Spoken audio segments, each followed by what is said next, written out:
देखिए राजीव जी, बिल्कुल राहुल गांधी जो कह रहे हैं सही कह रहे हैं। देखिए, मुझसे बहुत सारे लोग पूछते हैं, आपसे भी पूछते होंगे कि 2024-2023 में क्या होगा। देखिए, मुझे नहीं पता कि राजनीतिक पटल पे क्या होगा, कौन जीतेगा कौन हारेगा, लेकिन मुझे इतना जरूर है कि आज से 10 साल पहले जो नफरत देश के अंदर थी, 5 साल पहले जो नफरत थी, 4 महीने पहले जो नफरत थी, अब वो नफरत काफी कम हो गई है। मैं ये मानता हूं और मुझे ऐसा लगता है कि अगर नफरत अपनी पीक पे होता है तो बीजेपी की संभावना जीतने की बहुत ज्यादा होती है, और जैसे जैसे नफरत कम होती है वैसे वैसे बीजेपी की हारने की संभावना बढ़ती जाती है। तो मुझे ऐसा लगता है कि पिछले 4 महीने के अंदर डरो मत और नफरत छोड़ो, भारत जोड़ो का जो एक मैसेज है वो जनता तक पहुंच रहा है, और जनता जितनी जुड़ रही है और नफरत कम हो रही है उतनी बीजेपी कमजोर होती जा रही है। देखिए, आप देखिए, एक तरफ कहा जाता है कि कांग्रेस जो है वो आर्मी के लोगों पर अटैक करती है और आर्मी पे विश्वास नहीं करती, उन पे गर्व नहीं करती। जब आर्मी के जनरल्स, जब दीपक कपूर जैसे जनरल, जो लेफ्टिनेंट जनरल 15-20 बड़े बड़े सबसे वरिष्ठतम, जिन्होंने अपना पूरा जीवन न्योछावर कर लिया भारत के लिए और भारत माता के लिए, अगर वो भारत जोड़ो यात्रा में शामिल होते हैं तो उनका मान मर्दन शुरू हो जाता है, उनका कैरेक्टर एसेसिनेशन शुरू हो जाता है। तो ये जो सेना के पीछे छुपते हैं हमारे वीर सैनिक और हमारे जनरल, जिन्होंने देश की रक्षा की है, भारत माता की रक्षा की है, जब ये उनको ट्रोल करते हैं और उनका चरित्र हनन करते हैं तो क्या ये सेना पे आघात नहीं करते? पूर्व सचिव स्तर के व्यक्ति जो कि इनकी सरकार में खुद सचिव के व्यक्ति थे, अगर वो भारत को जोड़ने के लिए राहुल गांधी के साथ चलते हैं तो उनके यहां सीबीआई की रेड हो जाती है।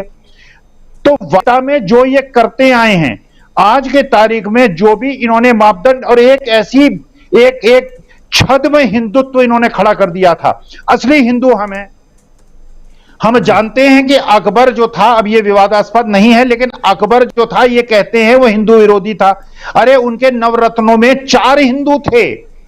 शिवाजी महाराज के जो सेनापति थे वो मुसलमान थे और अकबर के सेनापति हिंदू थे। तो तुम हिंदू मुसलमान के बीच की ये जो खाई पैदा करके, द्वेष पैदा करके राजनीति करना चाहते हो और भारत माता को कुपित करना चाहते हो, उसको कष्ट देना चाहते हो, टुकड़े टुकड़े गैंग की तरह काम करना चाहते हो, हमारे जनरल्स का अपमान करते हो, हमारे सचिव स्तर के जो अधिकारी जिन्होंने देश के वित्त को और देश की अर्थव्यवस्था को संभालने में स्थान दिया है, मान सम्मान दिया है, तुम उनका कैरेक्टर एसेसिनेशन करते हो और एक छद्म हिंदुत्व खड़ा करते हो।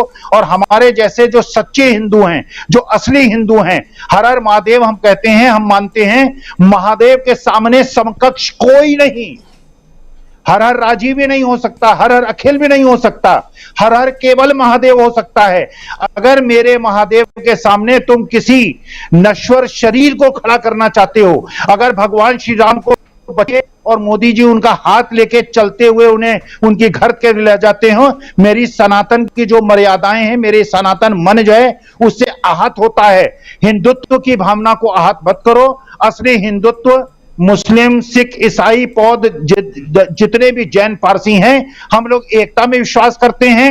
हम लोग जो वसुधैव कुटुंबकम है उसमें विश्वास करते हैं। हम प्यार और प्रेम में विश्वास करते हैं। हम शांति में विश्वास करते हैं। हम नफरत में विश्वास नहीं करते। तो देश जैसे जैसे नफरत छोड़ रहा है, जैसे जैसे भारत जुड़ रहा है, वैसे वैसे भारतीय जनता पार्टी कमजोर हो रही है। राजीव जी जी, बिल्कुल बिल्कुल। राहुल गांधी का ये प्रण है, इस रूप में देखा जाए में कोई भी ऐसा देश आप पाते हैं जहां पे सांप्रदायिक विद्वेष हो, अशांति हो और आर्थिक विकास हो रहा हो। हम लोग जब भी ये बात करते हैं कि देश के आर्थिक विकास के लिए, रोजगार देने के लिए, जीडीपी को बढ़ाने के लिए, बच्चों को खुशहाल रखने के लिए आवश्यक है कि देश में शांति हो। ये एग्जाम्पल देते हैं पाकिस्तान का और अफगानिस्तान का। पाकिस्तान अफगानिस्तान ने 40 साल पहले जो फसल बोई थी, आज उसको काट रहे हैं और हम लोग पिछले 8 साल से वो फसल की बुआई कर रहे हैं। जब तक देश में नफरत रहेगी, जब तक देश में धार्मिक विद्वेष रहेगा, तब तक देश में आर्थिक विकास हो ही नहीं सकता। हम उन देशों से नहीं सीखते जो आर्थिक रूप से संपन्न हैं। अमेरिका जैसा देश जो कि वाइस प्रेसिडेंट बनाता है एक ऐसी लेडी को जो हिंदू घर में जन्मी और क्रिश्चियन की, ऐसे नहीं करते। जो देश आर्थिक रूप से संपन्न है और जहां का प्रधानमंत्री हिंदू मूल का भारतीय है, क्योंकि वो लोग संकुचित मानसिकता के नहीं हैं, इसलिए विकास कर रहे हैं।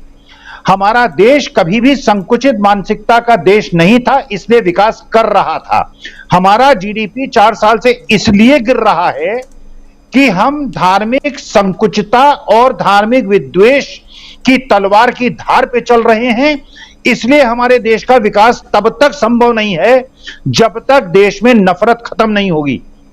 राजीव जी, पंडित दीनदयाल उपाध्याय का मूल सूत्र था, उन्होंने कहा था जो इनके आइडियोलॉग हैं, जो इनके आराध्य हैं, इनके इष्ट हैं, पंडित दीनदयाल उपाध्याय ने कहा था सरकार का मात्र एक काम है गरीबों को अमीरों के जुल्मों से बचाना। आज की तारीख में पिछले 8 साल से आप देख रहे हैं कि सरकार केवल गरीबों पे जुल्म कर रही है और जो अमीर हैं उनके हित साध के 11 लाख करोड़ का ऋण माफ हुआ है पिछले साल में। जो अमीर लोग हैं, एक गरीब किसान जो 1 लाख का ऋण लेता है और भुगतान नहीं कर पाता, पेड़ से लटक के आत्महत्या कर लेता है, उसको नहीं ऋण उसका माफ होता, उसका कोई ओटीएस नहीं होता। अमीरों के ऋण माफ हो जाते हैं, इंटरेस्ट और प्रिंसिपल का संशोधन हो जाता है, 60% पे 20-20, 25-25 हजार करोड़ के ऋण जो हैं वो समायोजित कर लिए जाते हैं। और गरीब के लिए जो सरकार को पंडित दीनदयाल उपाध्याय के अनुसार खड़ा होना चाहिए था, यह पता चलता है कि किसान अकेला खड़ा है, मजदूर अकेला खड़ा है, छात्र अकेले खड़े हैं, उनकी फीस को कई गुना बढ़ा दिया गया है, गरीब बच्चे पढ़ने में असमर्थ हो रहे हैं। लेकिन सरकार उन छात्रों के साथ, उन युवाओं के साथ, अग्निवीर का जो छात्र सुबह 4 बजे से पैदल दौड़ता है इसलिए कि वो 15-20 साल की नौकरी करेगा, 4 साल के बाद उसे रिटायर करते समय सरकार अग्निवीरों युवाओं के साथ नहीं खड़ी होती, छात्रों के साथ नहीं खड़ी होती, किसानों के साथ नहीं खड़ी होती।